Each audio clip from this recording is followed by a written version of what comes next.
Hi hello welcome to my channel people pulse with Prasuna.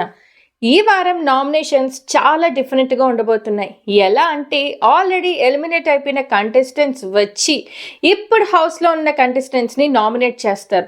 Last 2 weeks నుంచి చూస్తే ఒక్కొక్కళ్ళనే nominate చేయమని big boss చెప్పారు. కానీ ఈ వారం ఇద్దరిని నామినేట్ చేసే హక్కు ఎలిమినేట్ అయిన కంటెస్టెంట్స్కి ఇచ్చారు.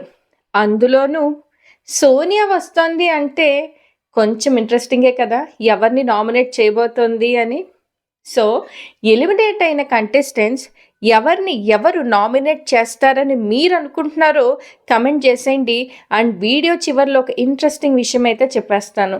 ఆల్రెడీ ఎలిమినేట్ అయిపోయిన కంటెస్టెంట్స్ అంటే గేమ్ చూసారు, హౌస్లో ఉన్నప్పుడు వాళ్ళ బిహేవియర్, హౌస్లోంచి బయటకు వచ్చాక స్క్రీన్ మీద వాళ్ళ బిహేవియర్ కూడా చూసి అనాలిసిస్ చేసి పైగా అందులోనూ ఆడియన్స్ పల్స్ పట్టుకొని ఈ నామినేషన్స్ ఉండబోతున్నాయి.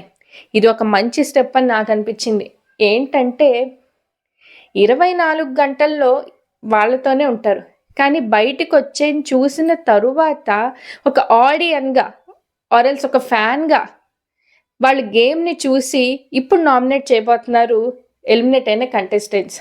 అండ్ సోనియా ఎవరిని నామినేట్ చేసింది అని అంటే మాత్రం నిఖిల్ని. ఇది ఎక్స్పెక్ట్ చేశానా? సోనియా నిఖిల్ని నామినేట్ చేసింది. అండ్ ఇద్దరి మధ్య వాగ్వాదం పెరిగిపోతుంది. అండ్ ఇద్దరి మధ్య హాట్ డిస్కషన్స్ అయితే ప్రస్తుతం హౌస్లో జరుగుతున్నాయంట. అయితే ఎవరిని నామినేట్ చేశారు, ఎలిమినేటెడ్ అయిన కంటెస్టెంట్స్ ఎవరిని నామినేట్ చేసి ఉంటారో ఒకసారి కమెంట్ చేసండి. హయ్యెస్ట్ నామినేషన్స్ ఎవరికి వస్తాయని మీరు అనుకుంటున్నారో కూడా కమెంట్ చేసేయండి. అండ్ మీ ఫేవరెట్ కంటెస్టెంట్ ఎవరో కూడా కమెంట్ చేసేయండి. సోనియా వచ్చేసిందండి హౌస్లోకి నామినేట్ చేయడానికి. అండ్ నామినేట్ చేసింది నిఖిల్ని. ఇది ఎక్స్పెక్ట్ చేయలేని ట్విస్ట్ అని నాకు అనిపించింది.